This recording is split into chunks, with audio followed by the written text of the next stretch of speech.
Hello everybody, my name is Michael Laupscher and welcome back to the Behind the Frames episodes. In these episodes, myself and fellow Wild Eye guides run you through particular images that we took in various different areas in the world, show you how we edit them, why we edit them in this way, the gear we used, and the settings we used. In this particular episode, I'm taking you back just over a year to the Masai Mara, where myself and Johan co-hosted our Masai Mara wildlife photography workshop, and we were blessed with a really unique and special looking kind of moment.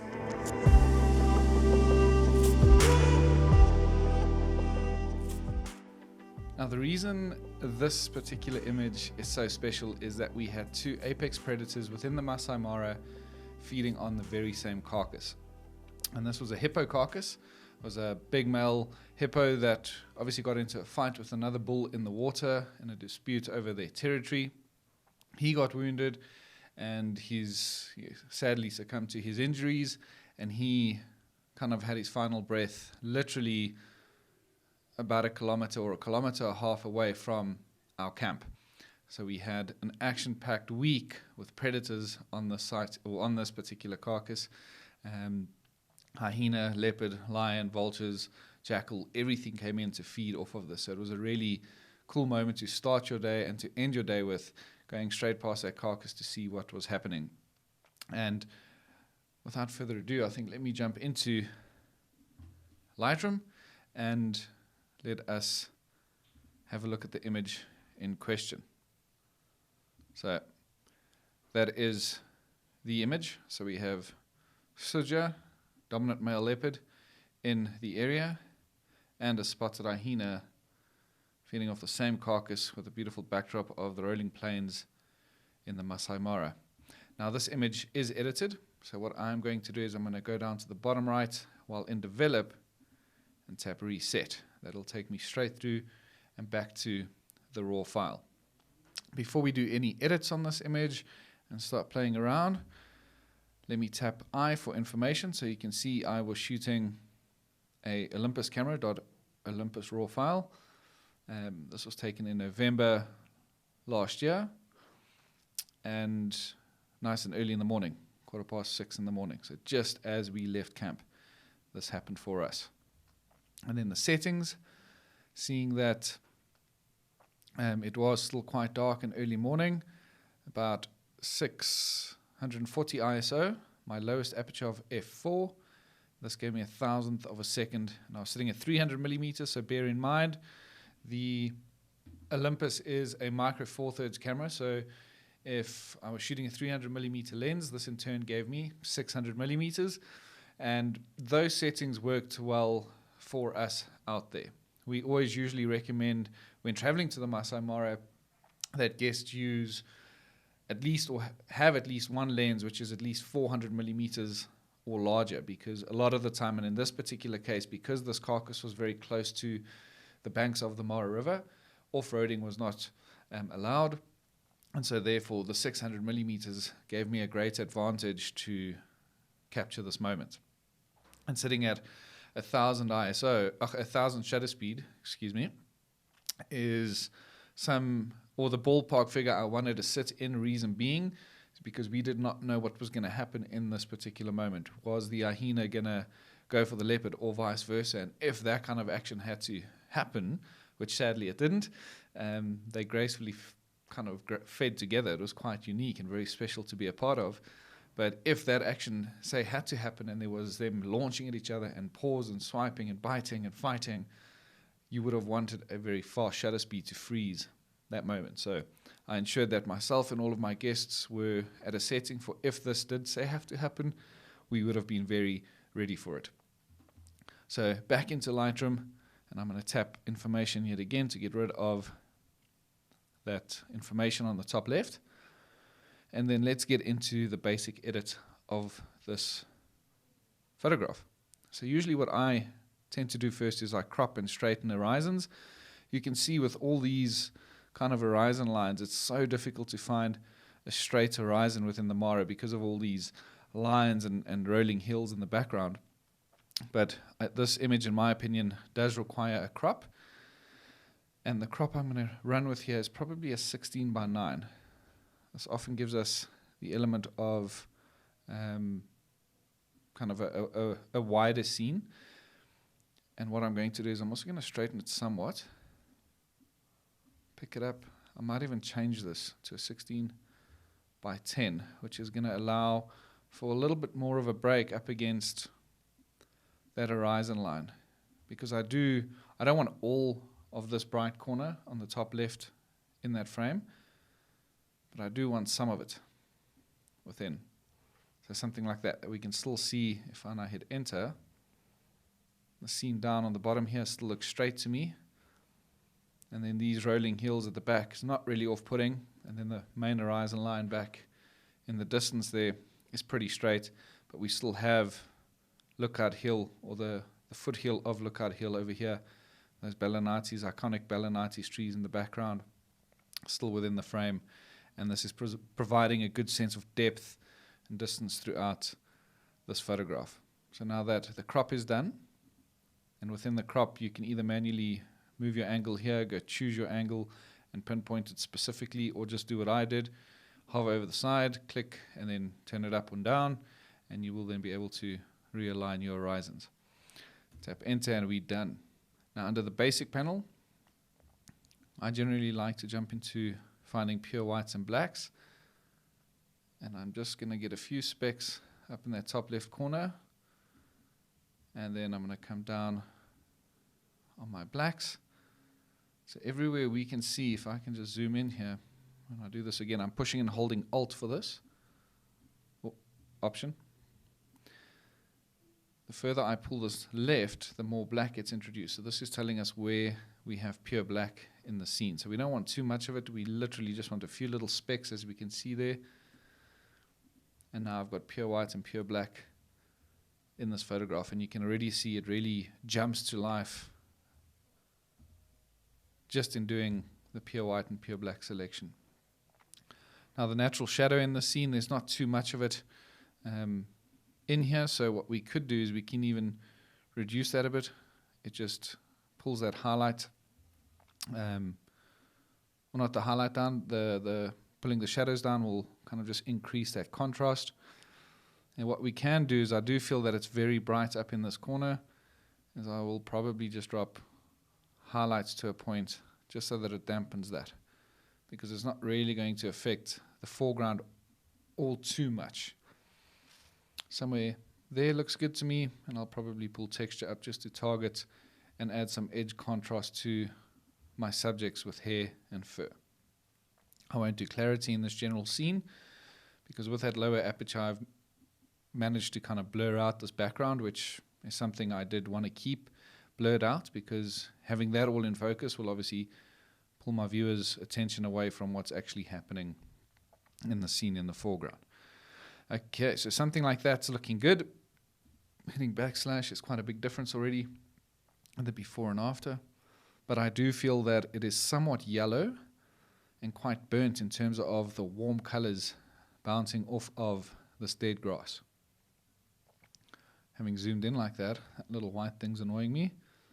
So I'm going to go into my clone and heal, make sure that heal is selected, because then it'll evenly balance out the surrounding pixels. So I'm just going to go click over that. That was a bad selection. It's quite a messy area, so you can just go kind of find a place that will seem to blend in like that. You can barely see I've made that change. But as mentioned, in terms of the color and the white balance in the scene, I'm liking the greens, they're looking good. Bit of blue coming off the background. But I do feel that this area here is somewhat warm, and it wasn't like that in the morning.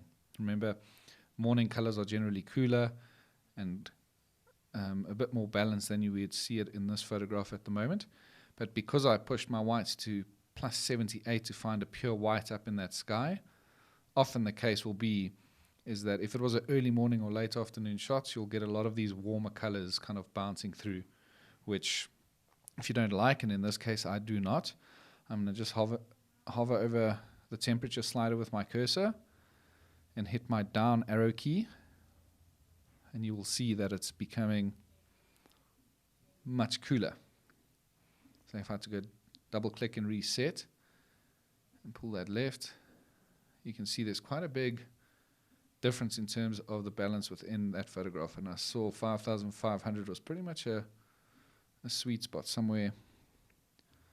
Yeah, somewhere there to me looks really good, because then there's still enough warmth coming off the grass, the leopard itself, the hyena, and as I said, the grass in the foreground, but the background is also still looking really nice, and there's more of like a blue tinge coming off that background up at the top here, which looks really pretty.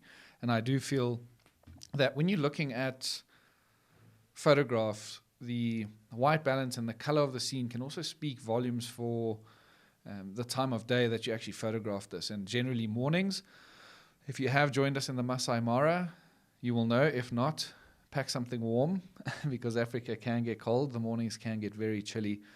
And with a cooler tone and kind of white balance to the photograph itself, generally will tell your viewer that on our looking at even just this image, looking at that, because it's somewhat cooler, in your mind you'll think, oh, it was a cooler part of the day. It'll just automatically fall and think this. Even though it was cool, and therefore I'm just adding value to this photograph, telling more of the story just by using the colors to my advantage. But also when I do process, I try and make it look as realistic as the moment was out in the field. So that's pretty much it for my basic panel. Now coming into tone curve, if I open up this region selection, you'll see if you look at my histogram, my pure blacks aren't all too strong. I've got quite a lot of whites and highlights in the scene because of this brighter foreground, and obviously that very bright patch up there. But now what we can do is maybe just hover over darks and pull that down just a touch. I'd say probably -5 is doing a good enough trick, and we can see we're touching that left-hand side ever so slightly, so I'm happy with that. I don't want too much black in there, because if you are too heavy-handed, it's going to become extremely contrasted, which we do not want. So that -5 range, -6, that will be good enough for me. Pushing up lights could lift that foreground a bit. Let's do that. I'm not going to be too heavy there because we already have quite a strong white and bright and highlighted area.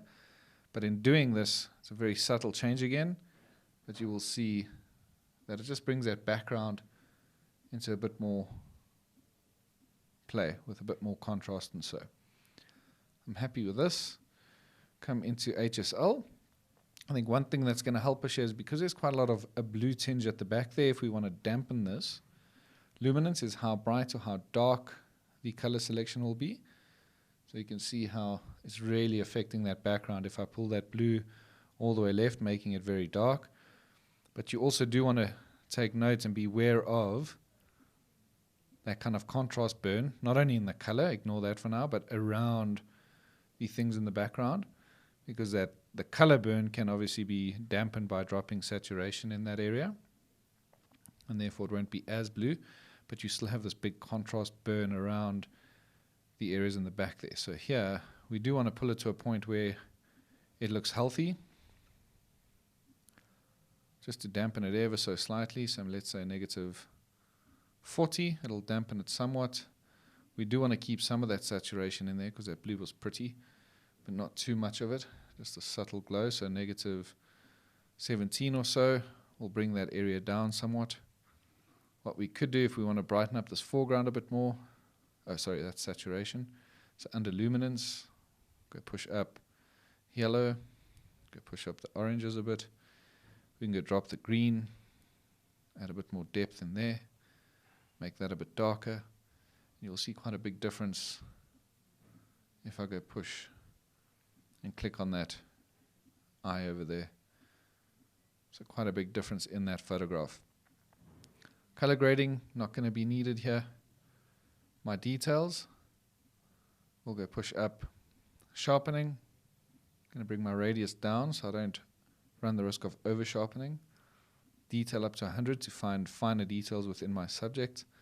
And then again, by pushing and holding Option and left clicking and holding my mouse and cursor, I want to pull it quite far right. Very seldom do you get to go this far right, but you can see the majority of my leopard, who in my opinion is the hero in this shot, still has a lot of white on it on the bottom left. Bit of the hippo running over the top of the hippo into the hyena's silhouette and outline on the far right. By now letting go of this, the area that was highlighted in white, so remember I'm pushing and holding Option, left clicking my cursor. The area that is white is going to get the sharpening tool added to it. The entire black area will not be sharpened, which is good for us because all we really want to sharpen up is leopard, bit of the hippo, and the hyena. Okay, so if I zoom out of this, and I'll zoom into this leopard as well, if I go push that cursor on and off, I don't know if it will reflect on your side, but you can see quite a big difference in the image and that area I've selected. So even though there is a bit of noise in this image in the background, having done that detailed sharpening and that specific sharpening, a lot of that noise has kind of been reduced and has fallen away. In this case, you can use the denoise software within Lightroom that can really work well to, and while it's rendering and loading, I'll chat you through this new bit of AI introduced to it. It is smart enough to pick up your subject. It's smart enough to denoise specific areas within a scene, but I do feel, in my opinion, topaz sharpening does a much better job. So I would probably, for the final edit here, I would probably run it through into topaz and edit it there. But let's run it through the software quickly, being Lightroom's denoise, and let's see what it does for us. So let's zoom up onto Suja's face and see by default it's picked up 50% noise reduction. It's asking us, yes, do we want to denoise? Of course we do. So you can see the difference here from the raw file and the denoise selection. But we come down on the amount of denoising we want to add, and we can then see what a difference that'll make. If we go look at this background, so it has reduced quite a lot of it, but as I'd said, in my personal opinion, I probably wouldn't do too much here, but let's enhance it, let's use it anyway. We've still got enough clarity, more than enough detail on my subjects, even though we've dampened that background somewhat. It is still rendering at the top left here, so let's have a look. Scratch everything I just said there. Let's give it a few seconds. And then once that's done, we can zoom in and have a look at what this might look like. Give it a few more seconds. But yeah, as I'd mentioned, denoise Topaz is a powerful piece of software. So even though now that rendering's done, still more than enough detail on my subjects and a nice smooth background. We can enhance this furthermore, but before we get there with special adjustment tools, as I'd mentioned, Topaz denoise is my go-to, and I really enjoy using it, especially with a micro four thirds camera now. It is something I need to do with a lot of the images that I take in very low light conditions. In this case, it's worked perfectly, and I think it's usable without having to put it through Topaz.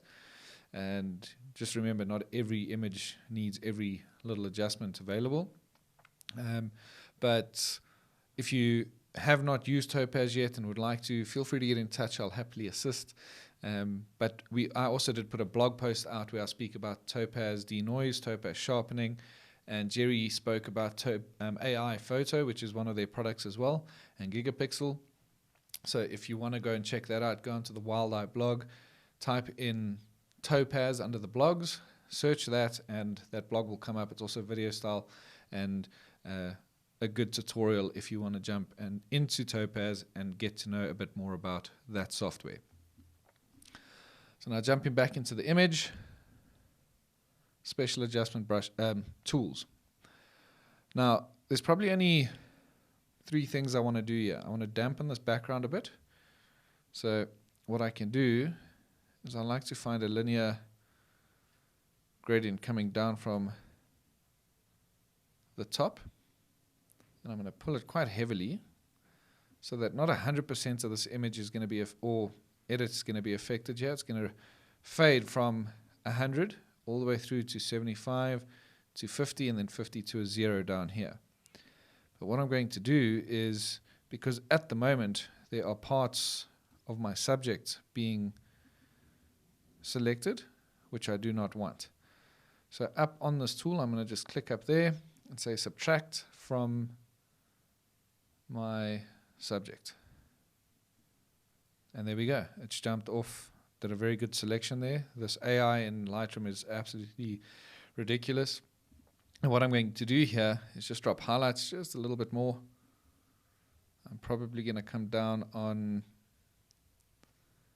clarity, and I'm also going to push noise to the right, which will make it somewhat softer and reduce a little bit of that extra noise that was still sitting back here, and just softening out that area. That's looking good to me. I'm going to add one more special adjustment, being a radial gradient around my subjects. I'm just going to go re-angle that, come to the very top and invert it so it's affecting everything around my subject. Now you'll notice I usually use a very big and heavy feather on the inside of these adjustments, just so that, and the reason for this is though that if this is by no means what I want to do in the image, but if I do want to go down on my exposure, it kind of bleeds and softens out to the inside, so there's good balance within the special adjustment, and it'll be very difficult for my viewers to notice exactly what I had done. So here again, just drop highlight somewhat, and maybe down on exposure just a little bit, so that's 0.20. So now what that's doing, if we want to go see what this is doing, it's literally just darkening the corners and the surrounding areas ever so slightly. But now in that final stage, there's no problem at all with going back to retouch a few things. I do feel that the yellow and the orange is a little bit strong because we've darkened this foreground ever so slightly. So I might come into my saturation of HSL and just drop the saturation in the yellows and the oranges, and it'll then find me some balance within the scene. If I now go and tap Y, you will see the side-by-side before and after. Let me close that up. So the left being before, the right being the after. Tap Y again. I'll now hit backslash. You'll see that's before, that's after. Before and after. So all we've really done in this photograph is just kind of made sure that the subject in the foreground pops out a little bit more from the surrounding areas by using some smart editing and processing techniques to make something dark stand out of something that's softer, somewhat brighter, and this is helping us kind of have our eyes locked down onto what I want you to be looking at, being my leopard and my hyena. If you really want to go to the extreme, you can go in and brush its eyes and the side of its body and lift up some of the highlights a little bit more, but I do feel that this is sufficient enough for us to enjoy looking at that photograph. So yeah, a really cool moment that we got to enjoy in the Masai Mara in November last year, and seeing that we're hosting this photographic workshop again this year. We do hope for more of these kind of moments, and this was a great kind of, if I may shame the poor hippo, but a great model for our week out there, because the photographic workshop, like all of our safaris, are very educational driven, and we're always helping our guests better the use of their cameras and diversifying their portfolio and improving their skills when it comes to photography and editing their photographs. But the workshop itself is very much focused on looking a bit deeper and beyond just the basics of digital photography, looking at the rule of balance and diversifying one's portfolio and how to kind of break down a scene and just to create something a little bit different. So we ran through a series of presentations during the workshop, where this, as I'd mentioned, was a great example because it was a static subject. Nothing was really moving too much. So it allowed us the opportunity to really delve deep into the practicalities of the theory side of things, based on the presentations that myself and Johan did between the safari activities. So yeah, if you do want to hear a bit more about our offerings in the Masai Mara or the Masai Mara wildlife photography workshop, please do get in touch. Feel free to leave your comments on this image. If you have any more questions about this image or any other image that we've created over the past couple of years or that you've seen online, please feel free to reach out to us. We'll happily assist you and hopefully answer your questions to the best of our abilities. But that's about it for me. I would like to thank you for joining me on this episode, and I do look forward to seeing you in future episodes. But until then, have a great day and chat to you soon. Bye-bye.